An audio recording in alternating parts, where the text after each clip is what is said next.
We don't know true silence. And this came to light a few weeks ago during a trip with family and friends. We stayed in a cabin out in the middle of nowhere, about an hour from Zion National Park in Utah. And Ashley, a friend of the family, mentioned that even though our little sanctuary was quiet compared to our normal everyday lives, the airways were still inundated with noise. And so we sat there for a little while, paying attention and listening in on, all the sounds that surrounded us. Planes as they went overhead, what seemed like every 10 minutes or so. And I realized for the first time that even 10,000 feet up, you could hear a plane's engine echoing through the canyons. Cars from the two-lane road out in the distance could be heard as if they were a few feet away. It was fascinating. Even while staying in a location as remote as ours, we weren't alone. We never experienced total silence. Apparently, there are only a few places in the world where this type of silence exists, and Ashley briefly mentioned them, citing an article she'd recently come across. And I just found the whole thing more and more interesting. It never dawned on me before, the extent to which noise and complexity surrounded us. My normal is one of chaos. Subtle chaos, sure, but chaos nonetheless. You may be wondering, where am I going with this idea? Well, I found value in the understanding that we consistently operate in such an extreme level of commotion, right? We've learned to navigate consistent noise penetrating our existence and our lives, but we haven't really learned how to separate ourselves from it. There is always buzzing, humming, and shaking as we go about our day-to-day. We're so intertwined with our surroundings that even when we seek solitude, we're unable to totally remove ourselves or pull ourselves from the noise. And to me, that weekend was just an incredible reminder of the importance, the significance of remembering to separate ourselves from the world from time to time. The value of truly being alone with our thoughts, shielding ourselves from the externalities. It's not that we have to exist in total silence and solitude, somewhere like northern Washington, which I believe is one of the locations from the article Ashley cited as one of our quietest locations.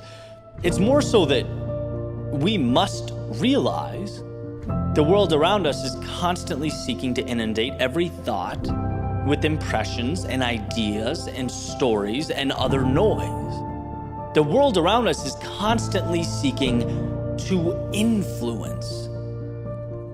That's the $1 million point, right? Even when we don't realize it, we are navigating ideas, engines, and electronics. There is always something placed between who we are and what's most important to us. And it's imperative that we recognize that.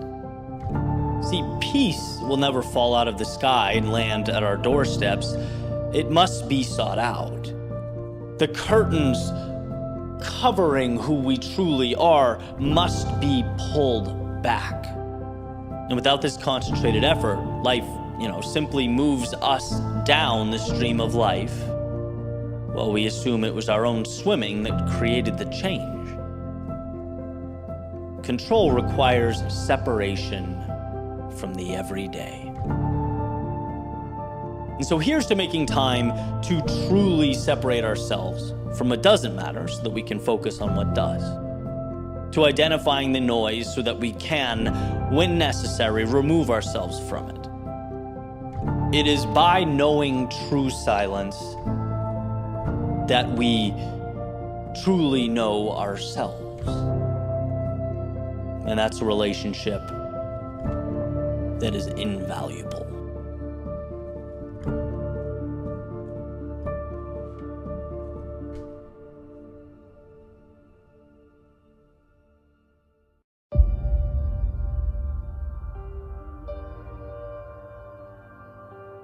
It's in our moments of greatest distress that we must find it within ourselves to see that which is difficult to see. It's when things seem hopeless, tragic. It's when we feel lost that we forget a universal truth. Behind every struggle, no matter how big, there is a win, an answer, an opportunity for recreation. See, it's very easy in the midst of a storm to forget that it will pass. The dark skies block out the light, so we forget the warmth of the sun. And the wind and the rain, it forces us inside, so we forget the perfection that is simply breathing in the cool air. We forget that all storms have one thing in common. They come and they go. They are temporary. And what they leave is hope, answers, the clearest, brightest of skies. See, I'm not asking you to see something that's not there. I'm not asking you to imagine or live a life of make-believe. I'm reminding you of what you already know exists behind those clouds. Better days, your solution, your victory. I'm asking you to look to precedent. Because every day leading up to now has had its adversity. The road to the current moment was paved with trials and tribulations, and what you've done every day until now is figure it out. Find a way. How many times do you have to prove to yourself that you have what it takes? That you'll be okay? That within the depths of your soul are answers to any and every problem that you face? I know things aren't easy. Maybe they even seem bigger, scarier, more overwhelming than they ever have. But as adversity grows, so does your resilience.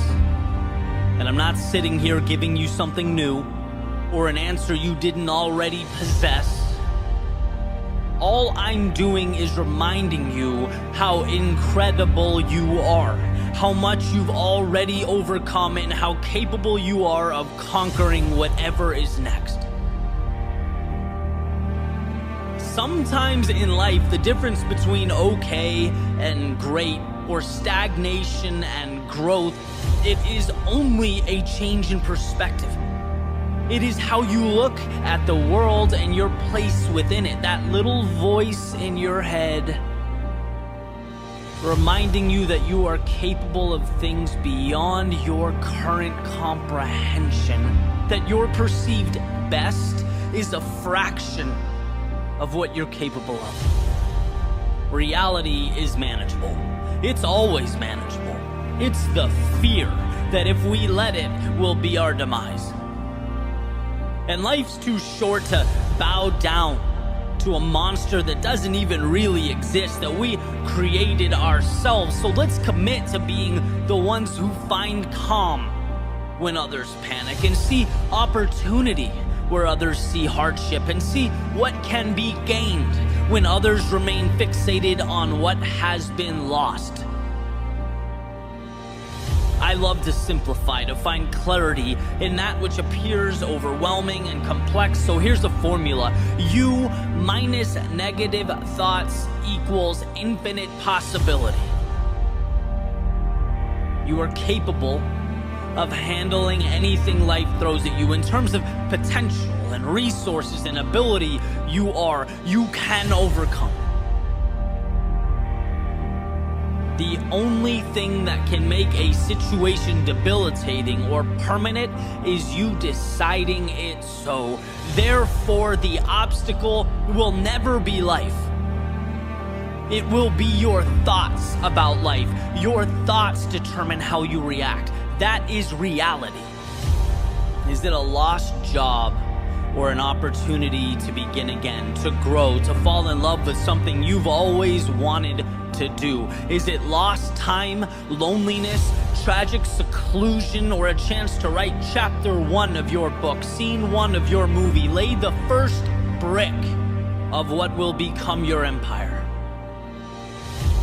I've been sad and I've been happy, and I've been broke and I've had money, and I've felt alone and I've felt loved. But through it all, every step, every trial, every tribulation, I've come out stronger, battle-hardened, cognizant of the fact that happiness was a choice. Money is reacquirable, that some people go, but the ones that matter stay a part of you forever. Life is a gift. It's a gift when things are hard. It is a gift when they are easy. It is always a gift. So don't let your losses define you. If you get back up, it is nothing short of a victory. Armor that you now wear as you make your way into the world. A world that can push you down, but it certainly can't keep you there. Not if you don't let it. For your mind, your body, your soul, made of the same elements that surround you, the same stars comprising the universe, they have equipped you to weather any storm, outlast any earthly dilemma, do anything and be anyone. Never forget that. Never forget who you are.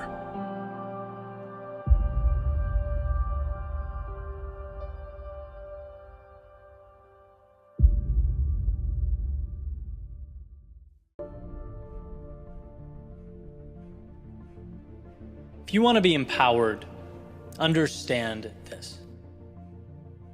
The world is indifferent to you. It's not an enemy, but it's not a friend either. It's a tool. The same way that attributing any type of motive to a hammer would be ridiculous, right? I've seen hammers build things and I've seen hammers destroy things. Well, the same can be said for the world around you. What it becomes is determined entirely by how you choose to utilize it. You know, there are things we learn as we navigate through life that change us. And one of the most critical for me was understanding that, yes, the world is indifferent to me, and no, I am not special. Doesn't mean I can't go do amazing things, help people, change the way things are. But if those results materialize, it will be because of what I made with what surrounds me. Not because of what the world owed me, or because I was special or deserving. No, it will be because I set my sights on something and pursued it. And so you ask, why is this empowerment?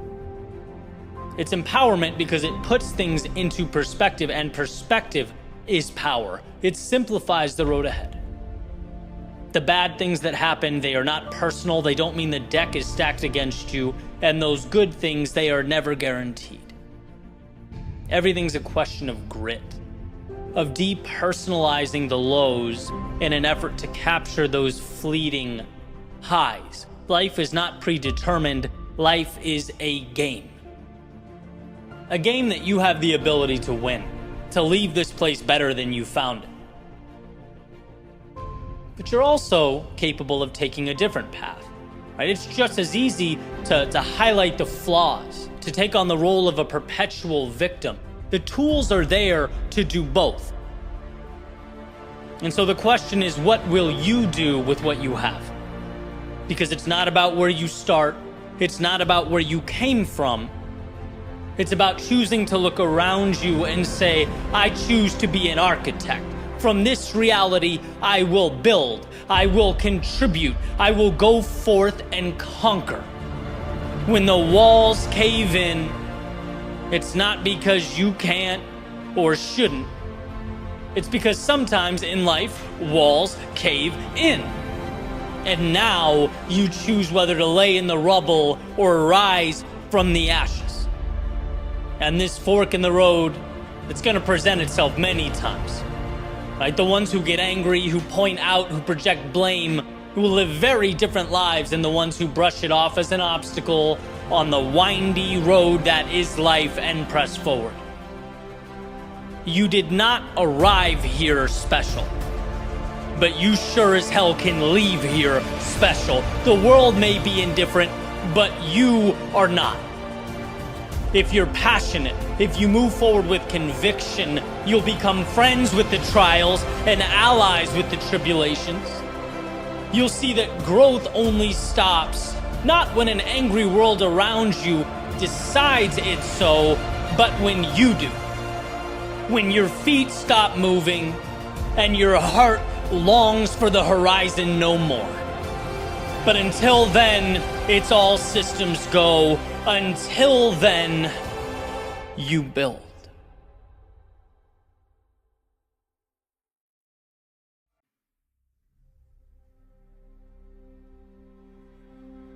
What is the difference? When I think back to the first time I deviated from my comfort zone, my routine, I lost the certainty in my life.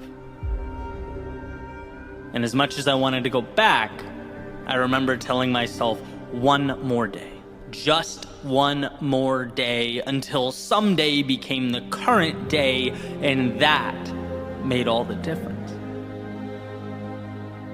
Day one, starting my company, I remember turning the camera on and feeling so lost saying words into a microphone that I almost didn't press record.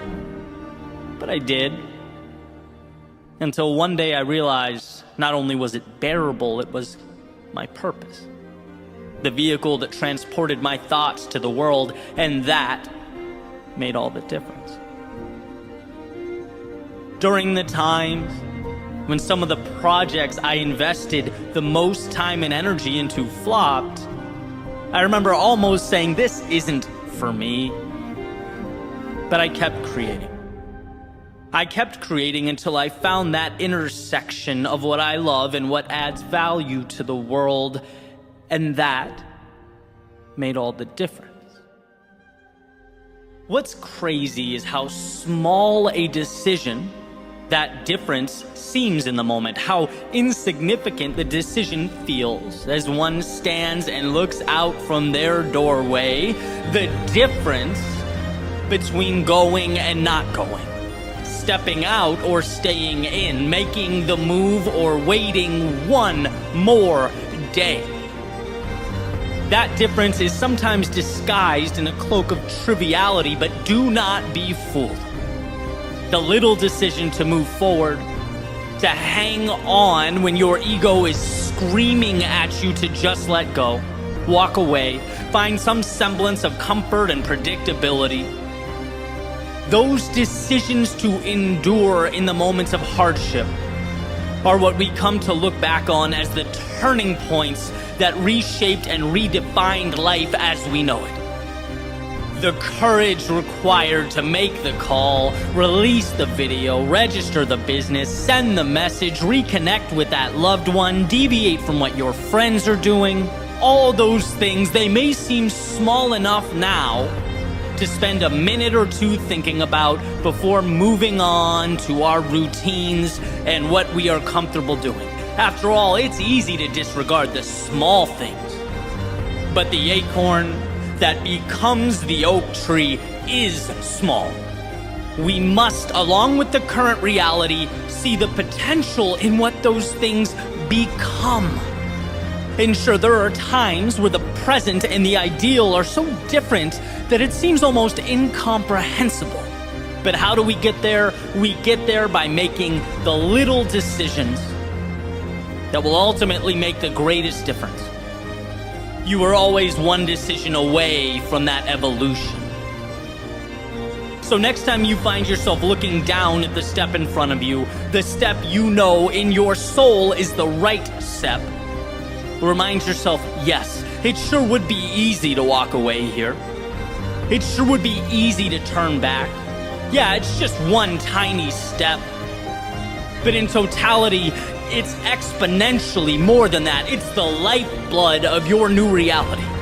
The water to your sea, the oxygen to your lungs, the crossroads in front of you will be, with your permission, the beginning of something larger than life. It will ultimately be the difference.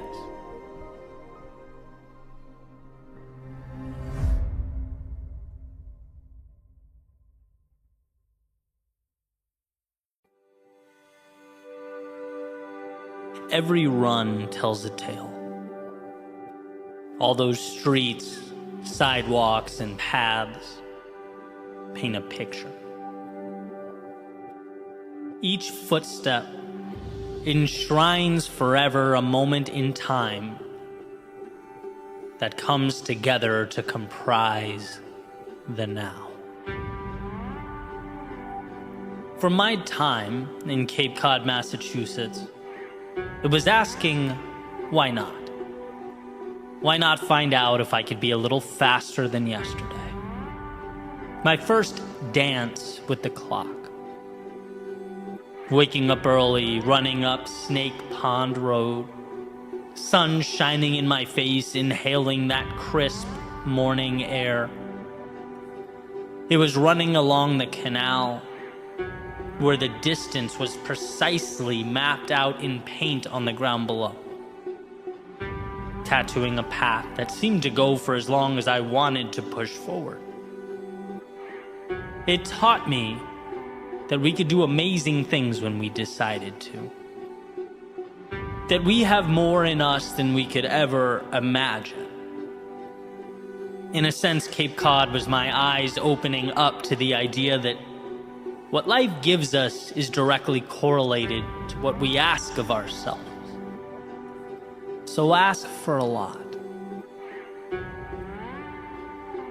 In Boston, it was exploration. It was pushing myself harder and further, but also stretching my worldview wider. A time for transformation. It was beginning to see the mundane, the commonplace for the wolves in sheep's clothing that they are. I began exploring city streets like I simultaneously began exploring life's possibility. I saw how taking new routes often came with two distinct components. One, an unsettling, nervous feeling in my stomach, and two, an eventual gratitude for finding the courage to go there. The world will never tell you to go where you have not yet gone. It will never assign you a map and hand you keys, a plane, or a bus ticket. That desire must be cultivated internally. Boston was me realizing the unknown wasn't a border keeping me in. It was a hand extended. In Roanoke, Virginia, it was, in a sense, a rebirth. Moving away, post-college. Everything was new, was foreign, but everything was exciting. I had to learn who I was in new surroundings with new people. My Nike running shoes took me through woods, down side streets, into the heart of downtown. I ran and I ran and I ran. Because with all that change, it was one of the few constants in my life. It brought me to the realization that with so many moving pieces, so many things shuffling in and out, there are parts of me that are non-negotiable. That in life, it's okay and even necessary to change, but one should never lose themselves in that process. They call Roanoke the Star City of the South, for the giant glowing star that lights up on the mountain overlooking the city. Perhaps a reminder to never lose that North Star in our own lives. In South Florida, it was about connecting the dots. I'd been relentlessly doing, now it was seeing. Seeing myself as that person. as someone ready for more, worthy of a spot at the table, capable of creating monumental change. Those soft sand runs reinforce the notion that I get stronger when the world moves under my feet. Those hundreds of thousands of footsteps under the hot sun reiterated that I'm willing to do what is often deemed unnecessary or even over the top. And lastly, living in the luxury of no winter reminded me to appreciate the sun, the perks, the advantages, and the victories we collect along the way. But to never take them for granted, to be ready. Because life's winters don't always wait until after fall to show up at your doorstep. See, every step we take is a lesson. Every street, sidewalk, and path is part of a story. And sometimes we don't understand until we look back at the chapters. We don't get it until we have the luxury of hindsight. I didn't know that I'd look back on Snake Pond Road as sacred ground, as a launch pad to everything that would come next. No, in the moment, it was nothing more than a temporary escape from a world that felt bigger than me. I didn't know I'd see the city of Boston as the place that taught me to question the normalcy of everyday life. To show me that one could be moving awfully fast and still going nowhere at all. No, in the moment, it was merely a decision to dip my toe in the water, to entertain the curiosity and sense of adventure that always seemed a few feet ahead. I had no idea Roanoke, Virginia would be where I learned that, as Emerson said, to be yourself in a world constantly trying to make you something else is the greatest accomplishment. That there are non-negotiables. And shining down above all the noise and intricacies of everyday life exists the path and the resources to become who you were meant to be. No, in the moment I was simply stepping off my branch and landing somewhere new. I didn't know South Florida would be my consistent reminder to level up, to hold tightly that intersection of love and value, to find gratitude for what I have and maintain faith in bringing about what has not yet materialized. No, at the time, I was taking my life, my business, and my running shoes to warmer weather. You may not see it now, but your path, the one that led you to today, is the right path. You are exactly where you need to be for the beginning of your next adventure. But here's the thing. You must keep lacing up your shoes. Keep getting up in the morning and chasing those sunrises. Keep dreaming, growing. Keep your eyes, ears, and heart open. Because the world has so much to give you. But you have to allow your feet to carry you there. You have to give yourself permission to take it all in. The normalcy of right now down the road will end up being anything but normal. These steps are the steps that make you who you are, so own them. Believe in them, and most importantly, keep taking them.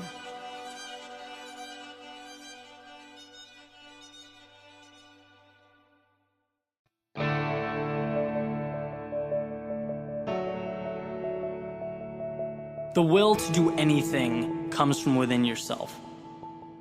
You define your goals, you map out the journey. In my mind, comparing yourself to your competitors or anyone else should never contribute to how you define yourself. What it should be used as is a tool to drive improvement, to push yourself to make the most of every little opportunity that comes your way. I heard a quote from Mark Cuban, and he said to work like someone is working 24 hours a day to take it all away from you. And I was giving this some thought. Obviously, it's a powerful message. And I started to apply it to my own situation. And the first thing that came to mind was running. It's something I do every day. Right? A lot of the most important decisions I've made and ideas I've come up with have occurred while running. So I started to think about when I'm at my best, right? When I'm working out and truly pushing myself. Obviously, I set goals, right? I look to stretch my limits, my boundaries, and I can do that on my own. I really don't need anyone or anything. But when I truly excel is when I feel those footsteps behind me. When I know that if I don't speed up, someone will run by and leave me behind as they go on for a faster time. And this thought drives me insane. Look, I know it's just a run around the Charles River, right? I'm downtown Boston, I'm not at the Olympics. I get why it would seem a little crazy. But to me, it's the same thing as a race, starting a business, excelling at work. It's instilling the mentality that I will do whatever it takes to stay ahead, regardless of how it's perceived. Just like I do everything in my power to be that same way in all aspects of life. There are always footsteps behind me. That's how I push to stay at the top of my game. If you're not obsessed with getting better, at doing more than everyone else, you will be left behind.